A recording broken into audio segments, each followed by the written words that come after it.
شده است و قرآن هرگاه که بیان میکنه مطالب را زیبا بیان میکند. تعبیر قرآن عظیم الشان تعبیر پروردگاران و کلام الله تعالی کلام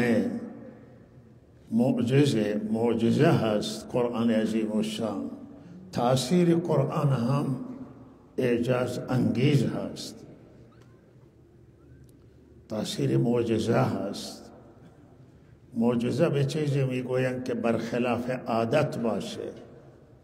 قرآن عظیم الشان بالاتر از سخنان عادی و سخنان مردم و مخلوق، قرآن عظیم الشان کلام الله تعالی هست و الله تعالی تنها کلامش قرآن نیست، تورات هم کلام الله، انجیل هم کلام الله بوده،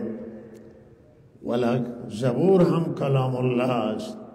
ولکن خصوصیت قرآن آنه که قرآن معجزه، مثل قرآن را کسی نمیتواند بیاورد. یک سوره از قرآن، 10 سوره مانند قرآن عظیم الشان می فرماید که الله تعالی می فرماید که کسی نمیتواند بیارد. لحظه روی معجزه به چیزی میگویند که مثلش را کسی نتواند بیاورد. بندگان خدا عاجز بشن در مقابلش، از مقابله به مثلش. لحظه این واقعا قرآن تاثیرش بسیار زیبایی و ما همه را توصیه میکنیم به خواندن قرآن، به توجه به قرآن عظیم الشان، به سیره انبیاء و سیره حضرت رسول صلی الله علیه و سلم. همه را توصیه میکنم، خودم را و شما مردم عزیز و مردم خوب را توصیه میکنم که قرآن مطالعه کنید، قرآن تلاوت کنید. سوره مبارکه انعام، در اینجا الله تعالی ذکر میکنه حضرت ابراهیم را تذکره کرده است الله تعالی. و اذ قال ابراهیم لابیه آزر، حضرت ابراهیم به پدرش آزر خطاب کرد و پدرش را گفت که تو غیر از خدا دیگران را، بتان را معبود گرفته ای. و پدرش را و قومش را حضرت ابراهیم علیه السلام نصیحت کرد، بسیار با منطق، بسیار با استدلال، بسیار با خونسردی. صحبت ابراهیم با استدلال بود، با منطق بود، دلائل آورد بر وحدانیت خدا، یگانگی خدا و ستارگان و ماه و خورشید را در روز زمان عبادت می کردن. در سوره مبارکه انعام رد معبودیت اینها که ماه و خورشید و ستارگان معبود نیستند تذکره شده است. و در سوره های دیگر بت‌هایی که اونها عبادت می کردن ابراهیم با دلائل رد کردن که اینها لایق پرستش و عبادت نیستند. نکته که اینجا خواستم خدمت همه شما عرض کنم اینه که الله تعالی تذکره 18 تا پیغمبر که از حضرت نوح، خود حضرت ابراهیم، حضرت موسی، حضرت عیسی و 18 تا پیغمبر هیچ جای در قرآن پشت سر ذکر نشدن، اینجا تذکره شده. و در این انبیا را تذکره می کند الله تعالی و می فرماید اینها را من هدایت دادم، اینا هدایت یافتند، هدایت را از الله تعالی گرفتند و شما به هدایت اینها اقتدا کن. فبهداهم اقتدیت، تو به هدایت اینها ای پیامبر اعظم، ای خاتم النبیین صلی الله علیه و سلم، به هدایت پیامبران پیشین اقتدا کن. این همه یک سلسله انبیا، همه یک سلسله هستند، همه اینها خدا را عبادت کردند، همه خدا را تنها پرستش کردند،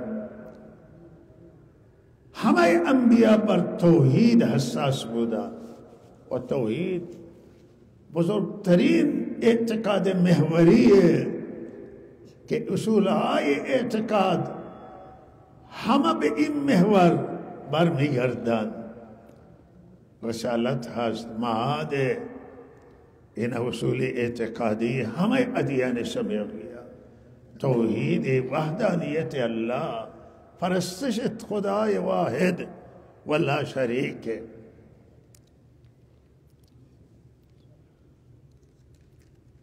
ولذا عزیزان من، این مسئله مهم اعتقاد به الله، وصل شدن به الله، ارتباط با الله از طریق انبیاء علیهم السلام، وصل شدن به پیامبران، وصل شدن به حضرت رسول صلی الله علیه وسلم، وصل شدن به همه انبیاء، اتباع حضرت رسول صلی الله علیه وسلم و اقتداء به حضرت محمد رسول الله صلی الله علیه وسلم، اقتداء به همه انبیاء، چرا که اینها همه تو یک مسیر بودن. در مسائل فروعی عملی تفاوتی بوده جایه، ولی در اصول و اعتقاد انبیاء هیچ تفاوتی نداشتند و ما باید هم وصل بشیم به پیامبران از طریق سیره رحمت للعالمین، اخلاق رحمت للعالمین، اتباع محمد امین صلی الله علیه وسلم و واصل بشیم از طریق اینها به الله تعالی، از طریق قرآن عظیم الشان که کتاب مقدسه و آخری کتابه، واصل بشیم به پروردگار، یعنی به قرب خدا برسیم. با خدا انسان نزدیک میشه وقتی که عمل کردش صحیح باشه، وقتی اخلاق و رفتارش صحیح باشه، وقتی گرفتار مفاسد نشه، گرفتار ظلم نشود. بالاترین حق مخلوق، حق مردمه که ضعیفن. الله تعالی اگر بخواهد حق خود را میبخشه، کسی نسبت به الله کوتاهی کرده باشد ولی حق مخلوق نمیبخشه. حق مردم ضعیفن، حقوقشون سنگینه، حقوق الناس.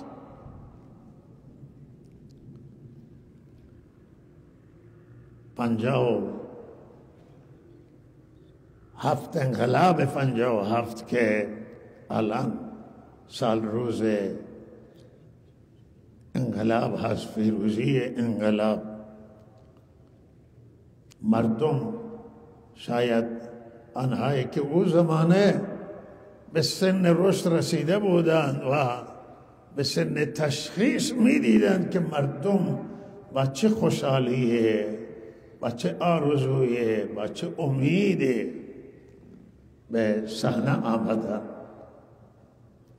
تمام طبقات و همه اقشار و همه طیف ها، از هر طیف،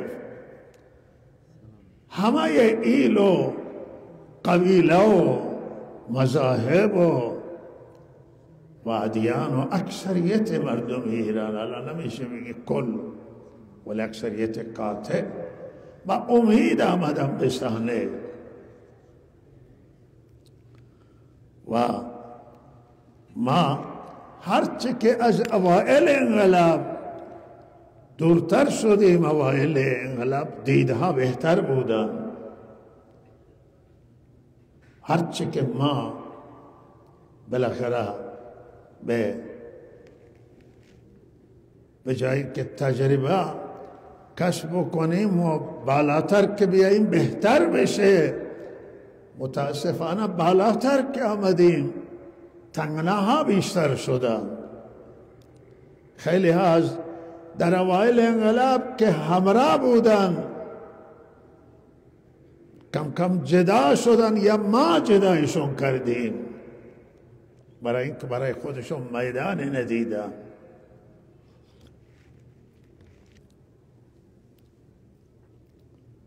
اوائل انقلاب وسیله اقتصادی خیلی سالها مشکلات اقتصادی به این صورت نبود، ولی هرچه بالاتر آمدیم مشکلات اقتصادی سخت‌تر شد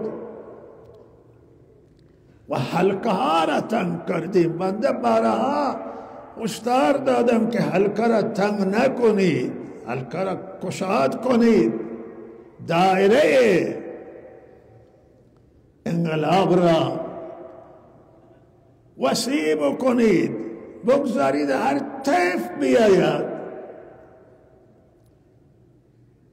همه را شامل بشه، همه را بیاورید، از همه استفاده کنیم، همه را امیدوار کنیم، همه را همراه کنیم.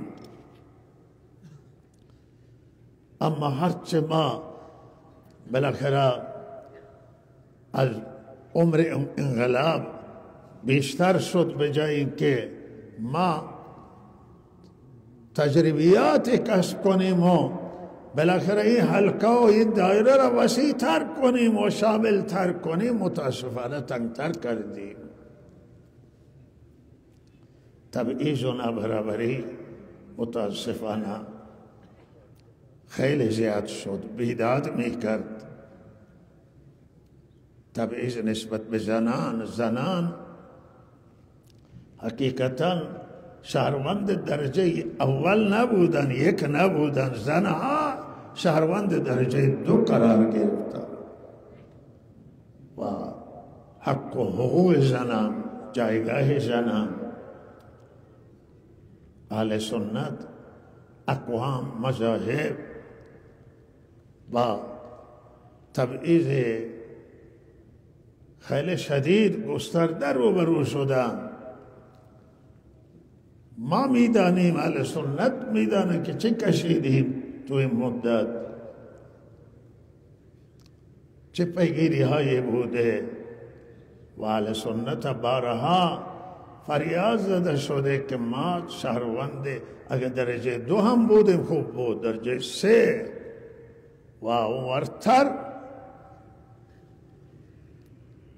مسئولان می گفتن که اهل سنت شهروند درجه 1 کن، ولی عملا نبود، حرف بود ولی عمل ما ندیدیم. نه وزیر، نه استاندار، توی استانهای سنی نشین. حتی انقدر این مسئله شدید بود که توی شورای تامین تا حالا 1 نفر اهل سنت نبوده.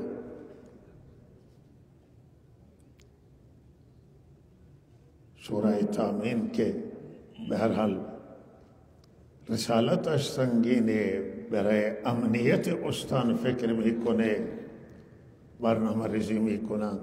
در استانی که استانهایی که حد اکثرشون اهل سنت توی کشور، توی استان خودمان و یا بالاخره جمعیت اهل سنت اونجا زیاده، حداقل یک نفره در شورای تامین وجود نداشته در گذشته. و این توی اداراتی که 300 نفر هم با تو ادارات کل. حالا ما وقتی آمار میدیم بعض فرماندارها را ذکر میکنن، آمار فرماندار بخشدار توی شهرستانان، ولی مرکز استان که تصمیم گیرنده و مرکز ثقل استانه، در مرکز ثقل استان توی اداراتی هست که 400 نفر ما آمار داریم، 300 نفر پرسونل، یا 20 شون اهل سنته یا 15 شون اهل سنته. توی آموزش و پرورش تبعیض بیداد میکنه و همواره گلایه بوده، همواره شکایت بوده در استخدام ها، در بکارگیری. آموزش و پرورش که زیر بنا هست، تعلیم زیر بنای توسعه، زیر بنای پیشرفته، زیر بنای ترقی، باید مورد توجه قرار بگیره. ولی همواره دغدغه بوده و این دغدغه هیچ زمان رفع نشده و هر دوره این سنگین تر شده این دغدغه. و هر چه شکایت کردیم نتیجه یک بار آموزش و پرورش که 75% در منطقه اهل سنت یک بار برای یک بار کم شده از اهل سنت نگذاشته اینجا. کسی دیگر استان همین طوره. چه سیاستی بوده پشت پرده؟ بالاخره اینها شهروند کشور هم حق شهروندی دارن، زنان بالاخره او جایگاهی که باید داشته باشد، توجهی که باید به زنان بشه. نه یه حرف بنده الان میزنم، قبلا گفتم، گذشته همه یه حرف بنده گفتم. در دور اصلاح طلبان فریاد زدیم، صحبت کردیم، مذاکره کردیم،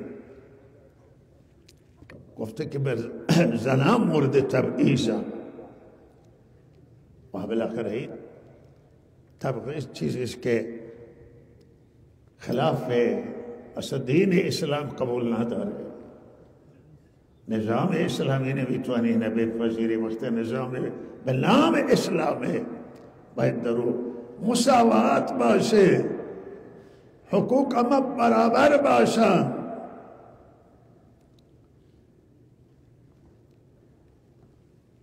و ما الان نمیخواهیم که روی مسائل قومی زیاد صحبت کنیم، نمیخواهیم روی مسئله مذهبی بریم. ما اولویت‌های من مسائل ملیه، مسائل که شامل کل ملت ایرانه.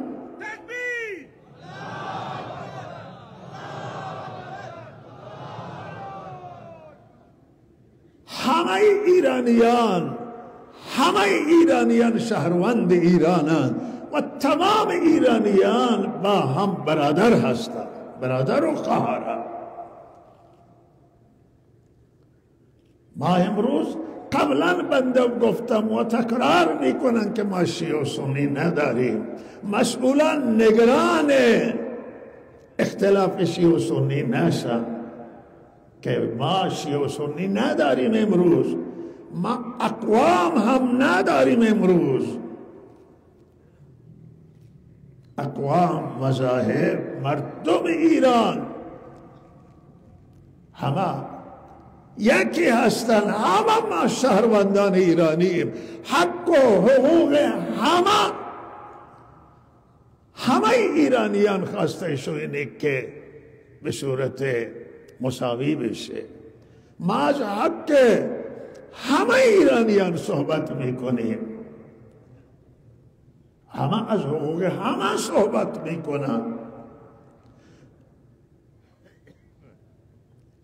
ما عزت ایران میخواهیم، ما سربلندی ملت ایران میخواهیم.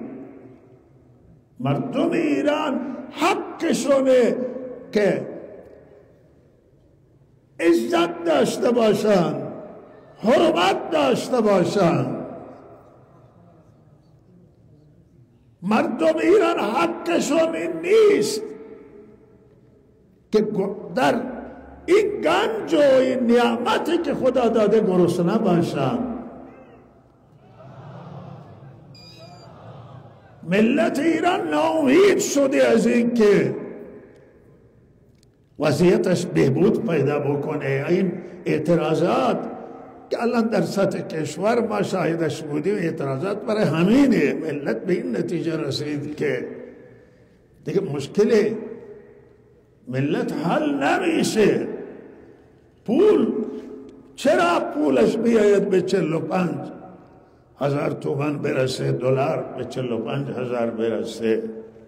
چرا ملت ایران نگرانه که خیلی از مردم ایران به خارج و بیرون بدهکارن و نمیتوانند دینهای خودشون ادا بکنن. اون زمان دلار 20 تومان بوده، 30 تومان بوده، تجارت کردن، فروختن وسایل. اینجا الان نمیتوانند که 45,000 بدن و دلار بخرند و حق و حقوق مردم بدن. خیلی مشکلات برای مردم درست شده است. ما این عرض کنیم که ما خیر خواهیم، دلسوز شماییم، دلسوز هماییم. عزت ایران میخواهیم، تمامیت ارضی ایران میخواهیم. شیعه و سنی همه برادران، ما با هم اخوت داریم، برادری داریم. همه اقلیت های دینی، مذهبی، قومی همه یکی هستیم.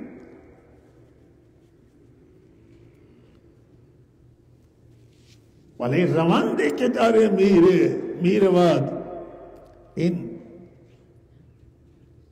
الان کشور در دست بیشتر نظامیانه. بسیاری از سرداران هستند که به هر حال در پست های سیاسی قرار دارند. ما نظامیان را دوست داریم، نظامیان فرزندان ما، ولی نظامی میدانی داره.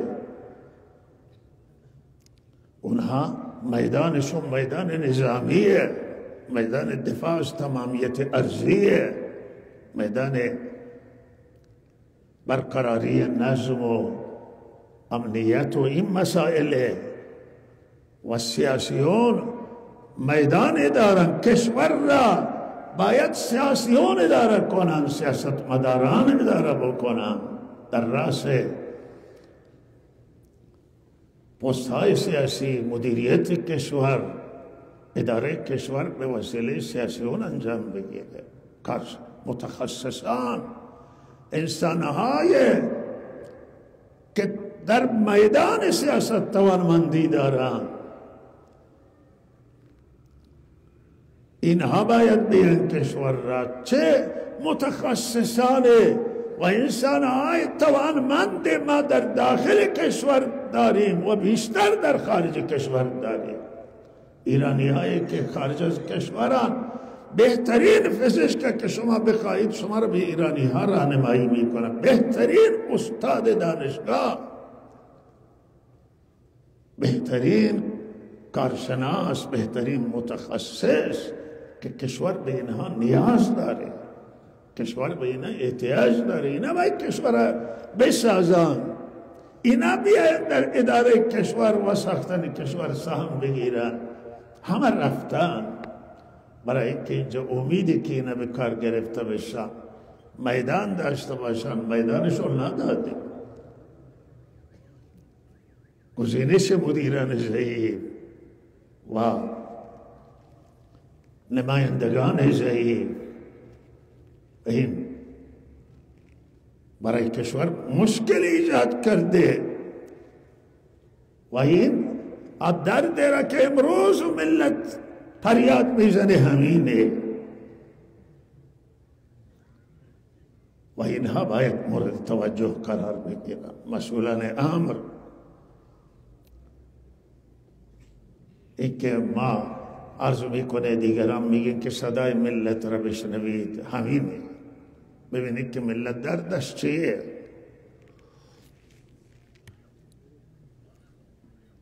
خواسته های ملت همینه. اخیراً تعدادی از زندانی ها که خواست ملت همین بوده و خواسته همه ما بوده که شما زندانی های سیاسی را، زندانی های اعتراضات اخیر را، اینها را آزاد کنید. خب حاکمیت تعداد را آزاد کردن و این ما قدم مثبتی تلقی میکنیم. این نظر خود بنده هست که بنده عرض میکنم. من قبلا گفتم که هر کسی قدمی برداره قدم مثبت، ما قدم مثبت تلقی میکنیم. خوب شد که تعدادی از زندانی ها آزاد شدن، ولی انتظارانه که زندانیان سیاسی توی زندان نباید بمانند. همه زندانی های سیاسی را آزاد کنه، همه بازداشتی های آخیر را آزاد کنید. خیرخواه شما با این مردم بشینید، خواسته های مردم را. اینها ملت ایرانن، ملت ایران دچار مشکله، احساس بحران میکنه.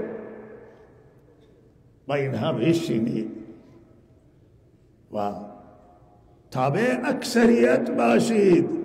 اگر اکثریت قاطع هر خواسته داره، شما تابع خواسته اونها را برآورده کنید.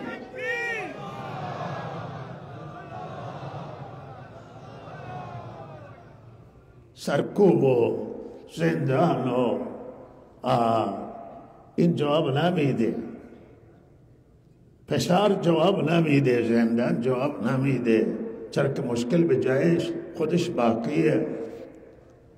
مبارزه با معلول نکنیم، بریم به سراغ علت و بشینیم که این مردم اکثریت قاطع این ملت،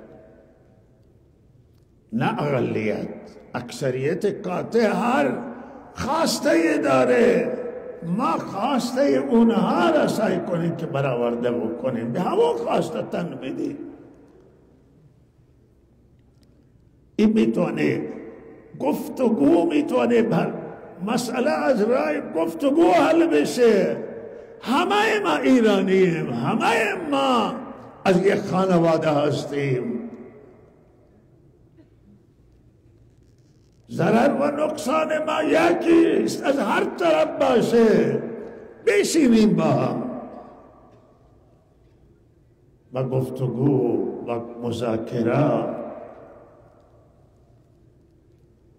من و شما راه درستی را بریم، همونی که خواسته زنان و مردان و خواسته اکثریت ملت و مسالمت آمیز مشکلات کشور را با فرصش، اگر به این نتیجه ما نرسیدیم به صورت دیگر، فرصش از مردم، فرصش در اختیار بگذارید، از مردم بپرسید و از مردم سوال بکنید.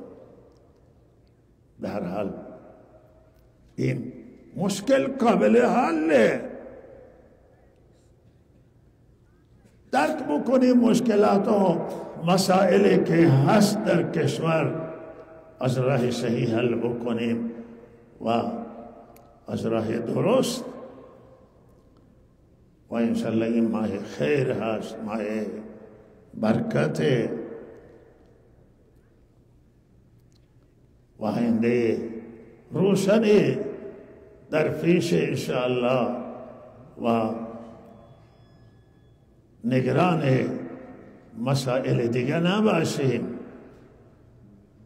نگران تمامیت ارضی کشور، نگران اختلافهای قومی و مذهبی و فرقی بلکه نگران اون مسائل باشیم، بحرانهایی که امروز در کشور ایجاد شده و انشاءالله این مشکلات الله تعالی به بزرگی خودش حل بکنه. ما آینده امیدواریم که خبرهای خوب و خبرهای خوش را داشته باشیم از هر طریق.